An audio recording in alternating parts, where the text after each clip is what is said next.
apresentação de uma mesa que discute um tema muitíssimo atual e do maior interesse para todos que estão nessa sala.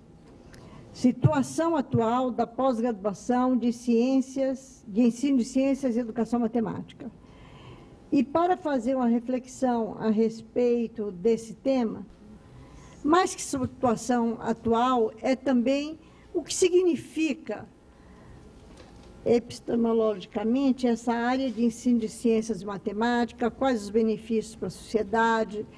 Todos nós temos que estar sempre prontos para responder: para que a educação matemática? Para que o ensino de ciências?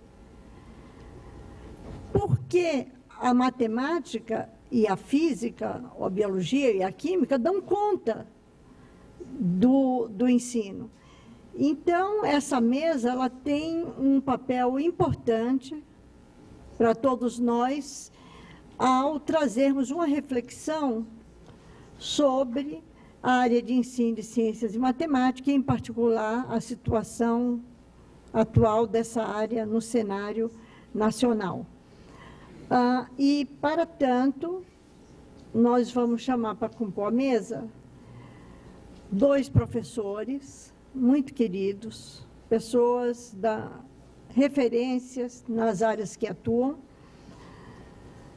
Professor Cristiano Muniz, presidente da Sociedade Brasileira de Educação Matemática, professor da UNB, é vice-diretor da Faculdade de Educação da Universidade de Brasília e tem o seu doutorado na Universidade de Paris Norte, na área de Ciências da Educação. Ele tem experiências na área de matemática, com ênfase em educação matemática, e atua principalmente nos temas aprendizagem matemática, educação matemática, formação de professor de matemática e ensino de matemática. Foi coordenador e um dos autores do programa Gestar de Matemática do MEC. E agora a segunda pessoa que nós vamos chamar é o professor Marco Antônio Moreira.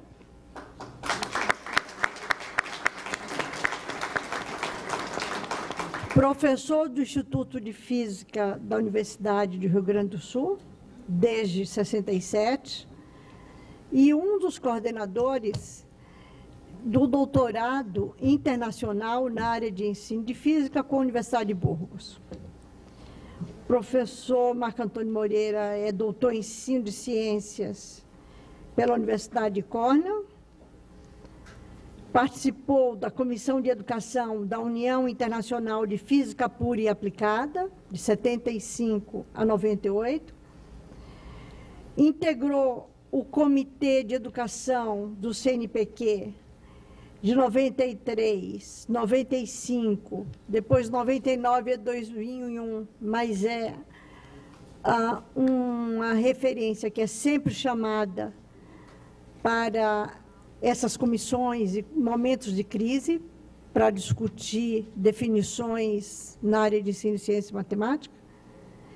E é certamente a grande liderança da nossa área e que congregou colegas de modo a que nós criássemos a área de ensino de ciências e matemática na CAPES. Foi seu primeiro coordenador de área e foi sob a sua liderança que a área de ensino de ciências e matemática teve respeito da comunidade, tanto da educação matemática, ensino de ciências, mas também das áreas duras. Porque, como ele vem da área dura e participa de um colegiado do ensino de física que tem a nota máxima da CAP 7, isso traz no seu bojo uma respeitabilidade pelos colegas da área dura e, em alguns momentos, isso lhe dá mais força no diálogo. Suas áreas de interesse são ensino de ciências, a pesquisa em ensino de ciência, particularmente física. Dedica-se também a teorias de aprendizagem, especialmente aprendizagem significativa. Além disso, atua na metodologia da pesquisa e educação e na metodologia do ensino superior. É editor da revista Investigação em Ciências e tem um número significativo de artigos aprovados e publicados em periódicos nacionais e internacionais qualificados. Então, nós vamos começar a mesa redonda de hoje. Eu conversei rapidamente com o Cristiano, professor Marco Antônio Moreira, dando início à apresentação com o professor Marco Antônio Moreira. Então, professor Marco Antônio Moreira, com a palavra. É um prazer estar com vocês. Eu agradeço o convite da professora Tânia e da organização. Eu confesso que eu sou um pouco inseguro, né, estar no meio de tantos famosos da educação matemática, a professora Michele e o professor Ubiratã D'Ambrosio, que esteve na minha banca de professor titular. Né? Sou titular, porque é um professor que esteve na minha banca. Eu quero contextualizar um pouco a minha fala, tá? De um ponto de vista um pouco afetivo, um pouco técnico, eu adoro a matemática, tá? Eu fui professor de matemática durante 4 anos no ensino médio. Naquele tempo, em que eu me lembrei quando a professora Michele falou, né, que trabalhava limite, derivada e integral. Eu fiz isso no terceiro científico, dava aula disso. E, enquanto eu era estudante, eu dava aulas particulares para os meus colegas à tarde, na escola, de matemática. Eu achava a física horrível, mas depois, essas coisas da vida, eu acabei fazendo física, tá? Mas na minha física tinha muita matemática, eu fiz 2 anos de análise matemática, por exemplo, né, que hoje nem não se faz mais. E é por isso que eu tenho, então, o registro nas 2 matérias, física e matemática. Mas isso durou pouco, porque em 67 eu fui chamado para trabalhar no Instituto de Física como professor. Na época que a física assumiu a engenharia, né, faltava professores. Então, eles me chamaram. E eu, claro que eu aceitei, a gente é jovem, muito ambicioso, então eu fui para lá. E daí fiquei. Fiquei e virei físico mesmo. Eu trabalho nesse Instituto de Física desde 1967. Eu já fui de tudo lá dentro, inclusive diretor do Instituto de Física. Mas, então, a minha convivência é com a física e talvez isso que eu quero que fique claro, que a minha fala também pode ser a fala que tem um viés. Tá? Mas eu sempre me dediquei ao ensino da física. Eu criei o primeiro mestrado em ensino de física no país, mas, na verdade, ele era uma área de concentração desse programa que a Tânia falou, que é nota 7 na CAPES, e nós tivemos sempre uma área de concentração. A gente teve boas relações com os físicos, apesar de que eles sempre achavam que a nossa física era um pouquinho abaixo da outra, né?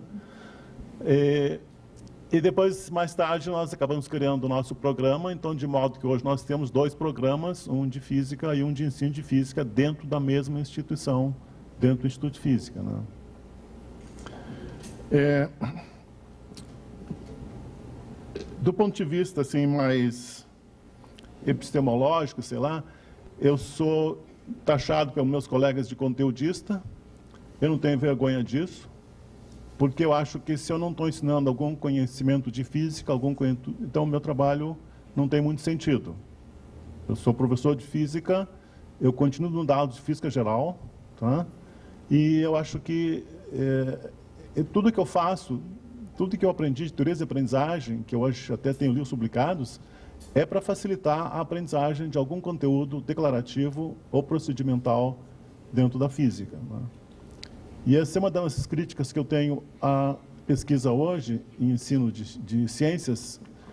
O que eu vou dizer talvez não se aplique à matemática, mas eu acho que houve um afastamento enorme dos conteúdos, tá, na pesquisa. E eu não concordo com isso. Eu acho que toda pesquisa ela teria que ter algum objetivo de ensinar alguma coisa de ciências para os nossos alunos.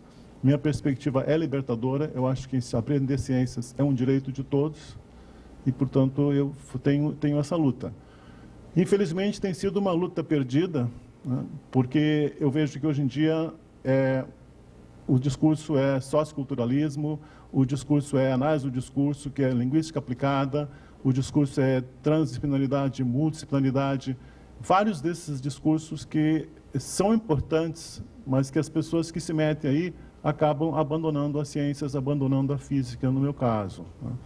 E essa luta tem sido perdida, porque se eu vou num congresso, eu vejo muito mais aquilo que eu classificaria como linguística aplicada, por exemplo, né, do que física propriamente dita. A física que está ali é circunstancial, podia ser qualquer coisa. O importante é... Eu tive numa tese que o aluno falou 5 minutos sobre um dispositivo que mostrava um assunto de mecânica quântica, dupla fenda, essa coisa, e ele falou 25 minutos do Bakhtin. Eu medi. Ele falou na tese dele 5 minutos da física e 25 do Bakhtin. Então, aí eu não entendo isso e, para mim, não é bem mais ensino de física, né? Outra coisa que eu tenho que chamar a atenção é assim, a física ela está agonizando, né? A física está morrendo.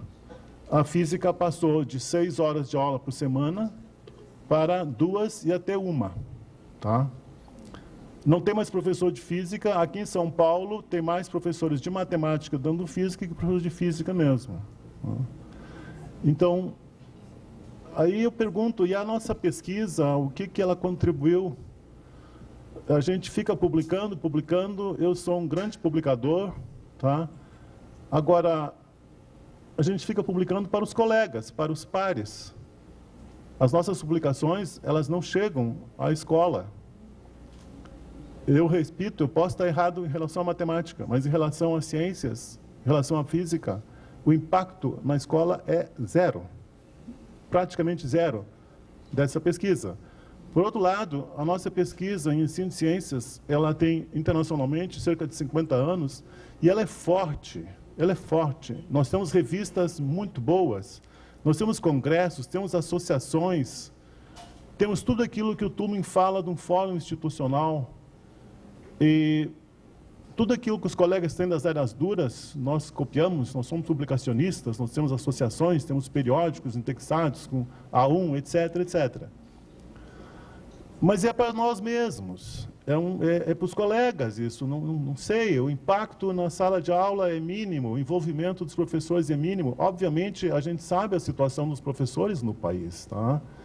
Mas ainda assim, talvez a gente devesse um pouco repensar essa pesquisa, se não é hora de partir mais para uma pesquisa mais aplicada e não tanto pesquisa básica, né? Porque já temos quase 50 anos de pesquisa básica, tem tanta coisa que pode ser aplicado, resolver problemas da sala de aula, resolver problemas da aprendizagem, da matemática, da física, etc., que seria aplicada, pesquisa mais voltada para a resolução de problemas. Né? Nós estamos perdendo espaço, o dinheiro que vai nas Olimpíadas é uma coisa incrível. Agora criaram os mestrados profissionais, que na verdade é um cursinho à distância, tá? E, não sei, nós temos que pensar um pouco a parte política, porque nós estamos... Agora eu vou começar a entrar um pouco na questão da área, tá? Esta área que a Tânia e eu coordenamos durante 8 anos, tá? Praticamente nós criamos e coordenamos, nós partimos de zero e depois de 8 anos nós tínhamos 30 e tantos programas e não sei quantos cursos. Mas talvez... O que muita gente não sabe é que esse movimento começou nos anos 90 com a criação de uma área de ensino. Tá? Era a intenção da CAPES criar uma área de ensino paralela à área de educação, porque havia uma certa insatisfação com a área de educação em relação àquilo que acontecia na sala de aula. Quer dizer, o problema é antigo. Tá?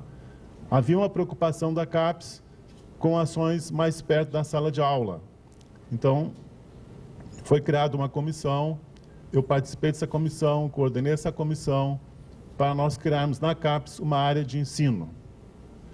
Mas depois de 1 ano e tanto de trabalho, a conclusão foi de que, em termos de massa crítica, só mesmo ensino de ciências e matemática que tinham condições de ter programas, etc. As outras áreas, ensino de letras, ensino de saúde, ensino de geografia, por exemplo, não tinham doutores, não tinham pessoas para criar essa área. Então, nós criamos em setembro do ano 2000 a área de ensino de ciência e matemática, porque naquela época não foi possível criar uma área de ensino. Bom, daí a Tânia e eu apostamos nessa área, trabalhamos e consolidamos a área. Agora, passados mais de 10 anos, a CAPES, de novo, volta àquela ideia de criar uma área de ensino. Tá? Por quê? Porque, olha, passou o tempo, começaram a surgir muitos programas que não encaixavam em nenhum lugar, não encaixavam na nossa área, eles eram devolvidos, o pessoal ficava um pouco insatisfeito com esse tipo de atitude. E, então, foi feita uma reunião com uma comissão de assessoramento, da qual eu participei. Tá? E nessa reunião, eu participei como pesquisador, não como representante, né? E nessa reunião ficou decidido, então, que agora sim seria criada a área de ensino, porque havia massa crítica para isso, pelo menos em termos dos projetos dos APCNs que estavam chegando na CAPES. Tá? Com a condição de que a área de ensino de ciências fosse incorporada, de modo que ela fosse a ser uma câmara ou uma sub-área desta área de ensino D. Acontece que aí a coisa está difícil, porque não está acontecendo isso. Tá? O que nos parecia automático, que houvesse uma estrutura interna, de modo que a nossa área continuasse existindo, agora dentro de uma outra área maior, isso até agora já estão passando, sei lá, quase 2 meses e não está acontecendo. E há bastante insatisfação de parte da comunidade, que o professor Cristiano vai relatar mais. Tá? Mas eu quero voltar à minha preocupação de que nós estamos dando de mão beijada o ensino de ciência e matemática para as áreas duras. Há uma pressão enorme, tem muito dinheiro envolvido, e nós temos que atuar politicamente, e a gente tem que abraçar isso também, a sala de aula. Se nós continuar fazendo só pesquisa para publicar em revista indexada, é como que nós estamos entregando tudo. Tá? Essa é a minha posição, e não falo com rodeios, tá? Nós estamos perdendo espaço. Assim como criaram esse mestrado profissional à distância para 1.000 pessoas, 1.000 vagas em matemática, vai ser criado um em física, outro em química e outro em biologia. Tá? Biologia já tem, né? Então, estão as tratativas para física agora. São cursinhos à distância, que recebem o título de mestre. Tá? E não sei, e nós que somos preparados para atuar nisso, nós não estamos atuando. Nós continuamos publicando os nossos artigos, os nossos papers nas revistas indexadas. Isso eu acho que nós temos que pensar um pouco também. Boa tarde a todos e a todas. Antes de mais nada, agradecer o permanente carinho, né, que a Tânia tem com todos nós. Eu acho que isso é muito maior do que tudo, né, que acaba contando. E essa oportunidade de nós estarmos juntos e, sobretudo, os nossos convidados internacionais são referências dos nossos grandes trabalhos, né? E, nesse sentido, gostaria de parabenizar pelo investimento pessoal e acadêmico, tá? Em relação a essa terceira edição, terceira de muitas que deve vir aí, e justamente esse reconhecimento dessa relevância, e aí eu falo em nome da Sociedade Brasileira de Educação Matemática, que temos aqui a Marilena Bittar também como representante da diretoria atual. Então, que para nós é uma grande alegria estar aqui. E que sempre nós temos um problema. O problema é o tempo que nos persegue, né? Mas aí eu gostaria de deixar também o convite, quem quiser, na parte da noite, marcar um momento para a gente conversar, para aprofundar, porque, como o professor Marcos colocou, ele é um processo histórico e no momento político complexo. E a Tânia até me chamou a atenção, fala um pouquinho antes do que é a área, para contextualizar o que é essa área de educação matemática, né? E eu, nesse desafio, eu tomaria coragem de tentar sintetizar que o que nos reúne enquanto área é o fenômeno da aprendizagem da matemática. Seja lá qual é o objeto de investigação de cada um de nós, ela acaba apontando para a questão da potencialização da matemática, do ser matemático, que é cada criança, cada jovem, cada adulto que se encontra sobre o nosso território. E a aprendizagem aparece como, então, como uma convergência de investigação, produção e formação, dentro e fora da escola. Então, é importante ver que o locus da pesquisa em educação matemática, nós temos vários, não é somente o Instituto de Ciências Exatas. Nós temos, sim, né, os programas que estão sob a égide da Área 46, na CAPES, mas nós temos também as faculdades de educação. É lógico que quando nós estamos falando da Área 46, nós temos o Programa de Ensino de Ciências e Educação Matemática, ou Educação Matemática. Mas nós temos dentro da educação, das faculdades de educação, esses pesquisadores, esses estudantes de pós-graduação, enquanto área de conhecimento ou linha de pesquisa. E não são poucos. E aí, dentro das agências, nós estamos sob a égide da área de educação. E aí é que nos associa, inclusive, a própria ANPED. Isso que é interessante, que nós possamos nos enxergar enquanto educadores.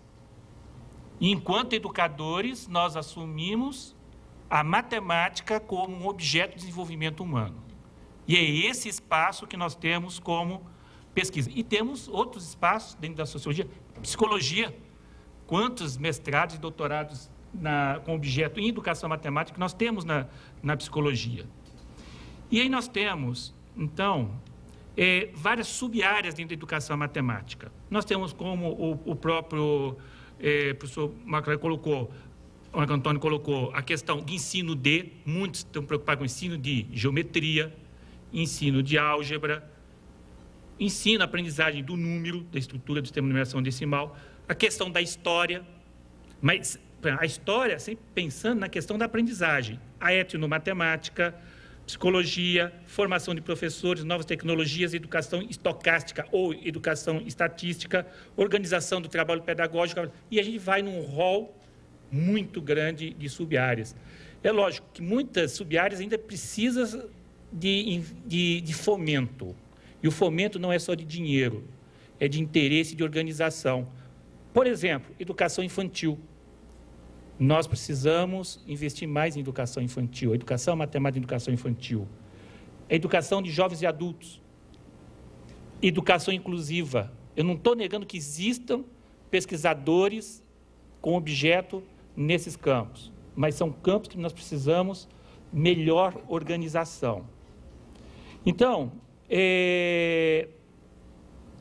nós passamos por um período onde a pesquisa, a natureza da pesquisa, ela é muito no sentido de apontar dificuldades, problemas, erros do professor e da escola. De apontar alguns problemas que não são problemas dos pesquisadores, é da escola, são as mazelas da escola, a mazela da formação do professor. Felizmente, a gente olhando as pesquisas e as linhas dentro dos programas, a gente vê que nas últimas 2 décadas, mais especificamente, essa realidade tem mudado. Os pesquisadores em educação matemática, eles têm evoluído mais para a pesquisa colaborativa, contributiva, pesquisação, mais baseado em alguma citação René Barbier, de um lado, e do outro lado, assumido que se o nosso objeto central é a aprendizagem, é a dimensão da subjetividade na produção científica. E aí, em termos de subjetividade, a gente pode lembrar um pouco o Fernando González Rey, que tem todo um trabalho dentro da pesquisa qualitativa e sua dimensão da subjetividade. Então, isso nos leva, como já foi colocado aqui, à pesquisa no espaço escolar. Então, nós estamos cada vez mais na educação matemática, que é um pouco, às vezes, diferente de física e de química, mais presente dentro do locus da escola ou dos locus onde há aprendizagem matemática. E isso faz com que a própria pesquisa seja um elemento formador. Então, essa evolução que é interessante, que se algumas décadas atrás a gente fazia pesquisa para depois divulgar o professor que pesquisa essa, nós hoje temos presença do pesquisador em sala de aula, dentro da escola, dentro dos espaços educativos, e a formação do professor educador em processo através da própria pesquisa. No momento em que ele não é mais objeto de pesquisa, mas ele é participante e colaborador da pesquisa. E, ao final da pesquisa, nós temos um espaço de formação. E esse processo ele é interessante dentro dessa troca. Então, nós nos colocamos como professores e nos colocamos como educadores. E essa é uma dificuldade, às vezes, que nós temos também. E nós vemos muito dentro do mestrado. Quando o mestrando ele vai fazer pesquisa, e acho que 95% dos nossos mestrandos em educação matemática são professores de matemática. E no ano que ele está lá em locus, ele muitas das vezes ele acaba se colocando como professor.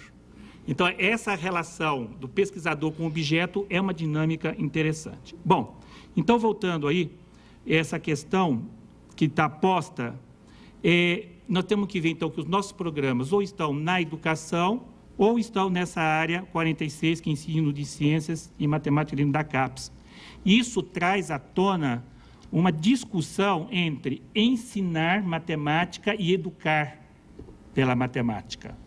Então, no momento em que a CAPES propõe uma grande área ensino de, eu fico perguntando, como é que a educação vai entrar dentro do ensino de? Se o ensino é uma das dimensões de trabalho do pesquisador em educação matemática. Então, é uma discussão epistemológica que tem que ser feita, e é agora. Então, é lógico, é uma crise que está se colocando, e é uma crise política. Até a semana passada, nós estamos em reunião com os coordenadores dos programas de ensino de ciência e matemática em Brasília, eles estavam até falando, é uma briga do baixo clero, não é uma briga do alto clero. Agora, uma coisa nós temos que estar certo, a área existe, independentemente da organização que se vai dar dentro da CAPES. Os programas existem, mas a forma de organização da agência em termos da avaliação vai ter repercussão sobre os programas.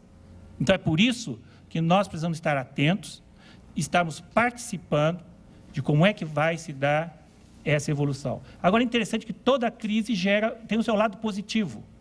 Na semana passada, quarta-feira, semana passada, foi criado o Fórum dos Coordenadores dos Programas de Ensino de Ciência e Matemática. E isso é um avanço. Eu penso que se a gente tivesse criado há 7, 8 anos atrás esse fórum, nós não estaríamos passando por uma crise em termos de organização e na relação nossa com a CAPES.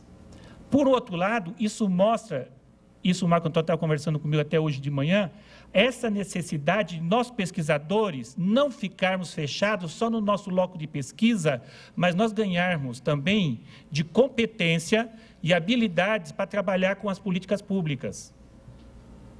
Tá? Então, esse é um trabalho que está sendo exigido de nós pesquisadores e a Sociedade Brasileira de Educação Matemática tem participado dos fóruns de discussão, de embate junto à CAPES em relação a essa redefinição da área de ensino de. Que o importante que nós estamos reivindicando, não estamos brigando por nome, quem vai ser coordenador, quem não vai ser coordenador. Nós estamos lutando para que esse processo histórico, o Marco Antônio e a Tânia Campos colocou aqui, seja garantida toda essa construção de parâmetros que é a definição do nosso Qualis, que é os processos de avaliação, de organização do nosso programa, que não pode ser jogado fora.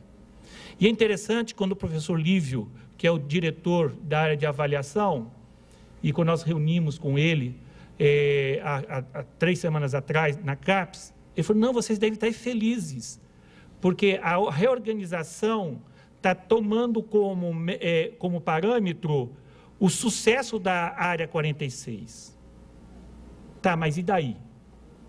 O que vem pela frente? O que nós estamos reivindicando é que tenha, assim, essa grande área 46, essa grande área ensino D, porque a CAPES precisa responder a uma demanda de programas, que é ensino de direito, ensino de medicina, ensino de engenharia, mas que mantenha, de alguma forma, a área, não precisa ser 46, pode ser 428, não importa, mas que mantenha essa visão da área de conhecimento 46 com os parâmetros que foi historicamente constituído e que são os parâmetros da nossa avaliação e da nossa organização. Isso nós temos feito com uma série de interface, inclusive com o ministro, tá? E a nossa esperança é que a gente consiga reverter todo esse processo, tá? E que eu ia colocar aqui, mas são mais de dezenas de encontros que nós fizemos, e eu só queria sintetizar o seguinte: hoje, a nossa luta é de solicitação de uma audiência junto ao ministro da Educação, o lançamento de uma moção a ser lançada no CIAEM, semana que vem, e uma reunião com a comunidade de educadores matemáticos no CIAEM. E, em últimas palavras, o que está por detrás de tudo isso? Quais são as questões de fundo? Primeiro, o delineamento epistemológico da área de educação matemática, assim como de ensino de ciências, como construção histórica de parâmetros de organização, avaliação, assim como constituição e fortalecimento dos programas e grupos. A relação educação e ensino. Isso nos toca profundamente, uma vez que a educação matemática é a área que trata de objetos mais amplos que o ensino, tendo a didática como uma sub-área de nosso campo de atuação de alinhamento epistemológico. O posto no momento é indício de avanço, segundo o professor Lívio, que é o diretor de avaliação da CAPES. Somos referências e, portanto, parâmetro para a constituição da nova área de ensino D. Ou, de outro lado, de uma retaliação política pela nossa colocação acadêmica e política quanto aos mais recentes encaminhamentos da CAPES, que vêm a desrespeitar princípios, normas e conduções históricas e institucionais. O que a gente quer dizer é que a comunidade de educadores matemáticos fizeram a crítica profunda e aberta, pública, em relação à aprovação do mestrado profissionalizante em matemática. Então, a gente vê, às vezes, também uma forma de retaliação à nossa oposição, no momento que nós mostramos os problemas que tinham na proposta. Nós temos também a questão da relação, da questão da avaliação, tá? E, em especial, se realmente nós ficarmos extintos enquanto área, a pergunta: quais serão os nossos parâmetros de avaliação e o que será do nosso Qualis? Eu teria aqui uma série de relatos do que foi feito, mas, infelizmente, o tempo é curto, mas eu me ponho à disposição de todos vocês. Obrigado. Muito obrigado, professor Cristiano. Eu quero aqui fazer uma colocação a respeito do que foi dito. Eu acho que isso é importante, porque nós temos colegas que nos ligam para perguntar a respeito dessa discussão e que nós temos muitos alunos que também se questionam a partir das listas que circulam na internet. Pessoalmente, eu acho que é um ganho no momento que conseguimos criar uma área de ensino D. Vejam, a área de ensino D, ela é paralela à área de educação. Alguns colegas defendiam que a área de ensino D fosse para dentro da área de educação, porque é educação. Aí eu vou dar minha opinião pessoal, Cristiano. Anos 70, 80, as áreas duras, com raras exceções, aceitavam as investigações das áreas específicas aplicadas à educação, qual seja as pesquisas de ensino D. Como a área dura rejeitou esse tipo de pesquisa, quem acolheu esse tipo de pesquisa foi a área de educação. E é por isso que nós temos hoje tantos colegas atuando na área de educação, e não dá para esses colegas saírem do centro de educação para virem para a área de ensino D, porque não tem lugar, não tem vaga. Quer dizer, vocês vejam que é muito sutil a coisa. Ocorre que o que eu defendo, particularmente nesse programa que eu coordeno, o que difere uma pesquisa de formação de professor, ou de aprendizagem, ou de concepção, de um professor que está atuando na educação e um professor que está atuando na área de ensino D? É o conteúdo matemático. Quando eu pego uma dissertação que está sendo desenvolvida no nosso programa, eu pergunto, a questão de pesquisa está relacionada a que conteúdo? Porque se vale qualquer coisa, vai para a educação. Porque é mais geral, é uma área mais geral. E, então, se estabelece, eu não estou dizendo absolutamente que a área de educação é melhor ou pior da ensino matemática. Elas têm naturezas distintas. Mas se o trabalho de investigação está sendo desenvolvido num programa de ensino D, significa que o conteúdo tem que estar atrelado, sim. Existem também pesquisas conduzidas dentro das faculdades de educação, cuja investigação está atrelada a um objeto matemático, um objeto de ciências. Mas por que essas pessoas nasceram ali? Porque não tinham onde ir na época. O que aconteceu? Eu fui uma das criadoras de um programa de educação matemática, embora dentro de um centro de ciências e matemática, regido pela educação. Nós não podíamos absolutamente ter disciplinas de conteúdo específico, porque senão não era bem avaliado pelo Comitê de Educação. E nós só conseguimos ser credenciados pela CAPES e pelo Comitê da Área de Educação no dia que nós eliminamos todas as disciplinas de conteúdo específico. No momento que foi criada a área de ensino D,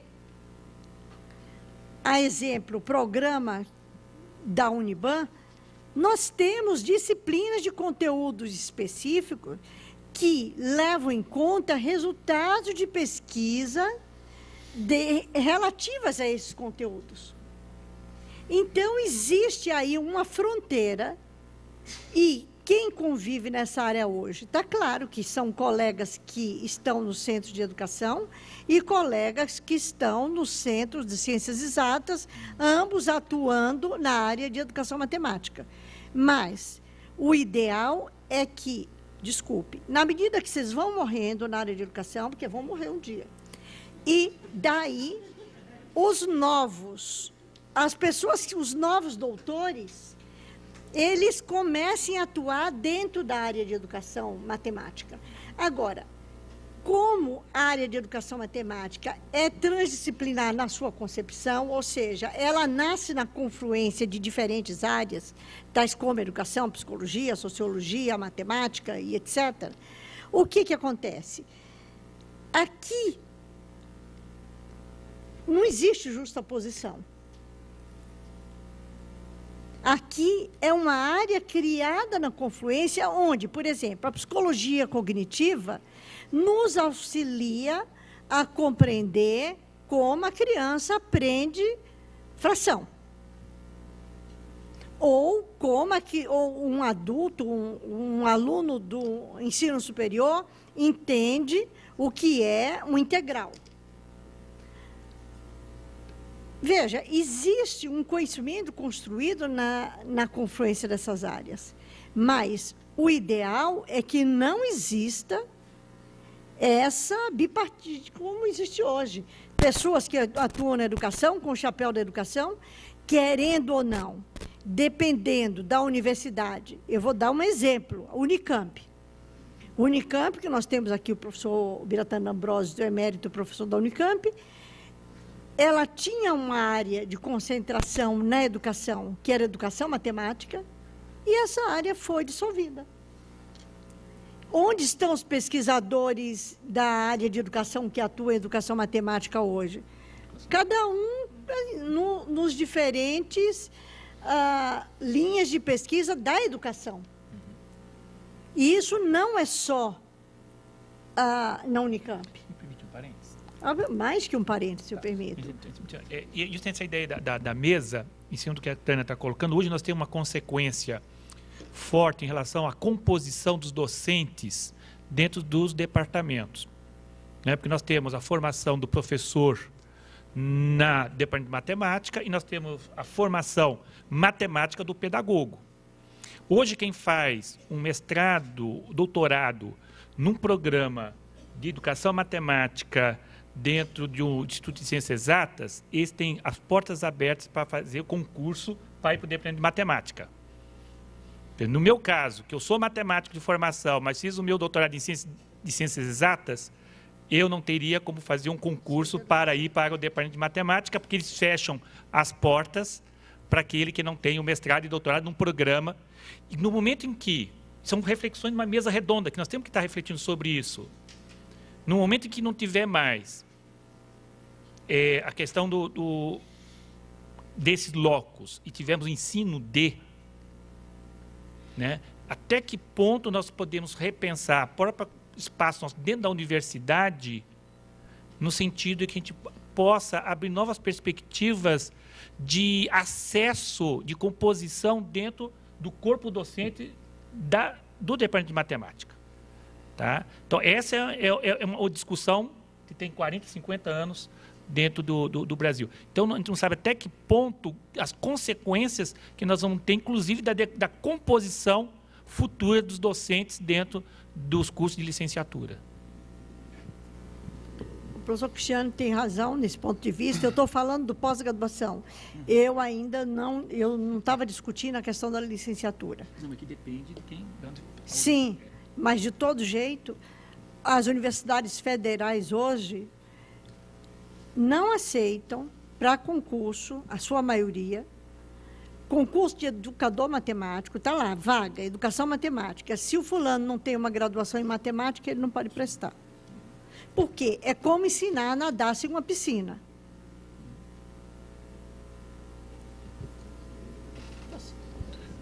Eu também gostaria de fazer mais alguns adendos aqui. Bom, em primeiro lugar, é que ensino D é uma metáfora. Obviamente que envolve aprendizagem, envolve currículo, envolve contexto. Tá? É que o foco é mais aplicado, mais a sala de aula diretamente. Enquanto que a educação, o foco dela é muito mais genérico.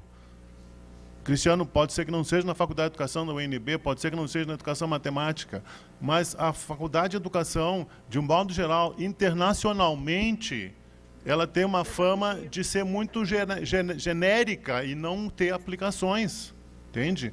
Eu já tive em congresso que o cara disse na mesa, eu por mim queimava todas as faculdades de educação do meu país, porque ele não sente esse diálogo, essa preocupação, mas é claro que isso é uma bobagem que ele falou, entende? Mas quando a área de ensino de ciências foi criada na CAPES, houve forte reação da ANPED. Eu acho que foi a única derrota da ANPED nesse país, que a ANPED é muito forte. Tá? Perderam, e a área foi criada. Felizmente, depois houve diálogo. Hoje em dia a gente se dá bem. E eu acho que é assim que deve ser. Porque essas brigas, elas não levam a nada. A briga entre os pesquisadores em educação, os cientistas duros, isso para o país é um desastre. Tá? E sinto muito, gente, mas na matemática é a pior briga que tem. Tem o termo internacional, Math War, a guerra da matemática. Então, vamos pensar no país e vamos tentar dialogar. Vamos também não ser tão duros assim, que por exemplo, se não falar educação, matemática não vale. Eu já várias vezes me disseram isso. Eu não boto nunca o nome de um programa de ensino de matemática, tem que ser educação matemática. Esses rigorismos, assim, purismos, eu acho que em termos de um país, da educação de um país, não leva a nada. Vamos dialogar, vamos brigar com os matemáticos, com os físicos, etc., mas também vamos fazer concessões, vamos ver se a gente chega a algum denominador comum. E agora vai haver uma briga entre a educação e o ensino, porque são duas áreas paralelas, deve haver diálogo, cooperação, que nem a gente conseguiu já, né? Então, coisas do tipo assim, a educação foi contrária aos MPs, foi proibido ter MP na educação. Tá? O MP foi criado em 2002, por aí, né, Tânia? E a educação proibiu durante muito tempo. Quantas visitas nós fizemos com... Então, não sei, essas posições radicais, assim, para o país, não adianta, né? Vamos dialogar, vamos conversar. E vamos pensar mais em termos de país. Essa é a minha posição. Sem querer criticar ninguém, mas assim, para a gente refletir um pouco, entende? Bom, e só para finalizar, eu quero só que a comunidade aqui presente tenha clara que o próximo capítulo da novela nós não sabemos. Lógico, né? E o próximo capítulo, não é assim? A novela das 8, que não é mais 8, haverá essa reunião no CIAEM. O professor Cristiano pediu uma reunião com o coordenador pro tempore da área de ensino não é isso? Porque, gente, veja, nós temos um coordenador pro tempore nomeado pelo presidente da CAPES. E nossos colegas coordenadores insistem em negar a existência desse homem. Bom ou ruim, ele foi nomeado, está lá no Diário Oficial. Vamos começar a trabalhar num processo construtivo. Qual seja, tem um novo coordenador por um tempo que vai organizar a área, vamos sentar com esse homem. Porque nós não podemos continuar tendo 2 pesos e 2 medidas. Sempre o diálogo é ensino de ciências e matemática. Então, isso eu acho uma coisa tão boa isso, né? Tão boa isso. Existe a comunidade, né? Existem os programas, existem os projetos, vem nova forma de organização, novas dinâmicas, e eu acho que nós temos que tirar as boas lições desse processo. Agora que nós, pesquisadores, temos que aprender a lidar com as políticas públicas e saber ir para o embate. Muito obrigado a todos.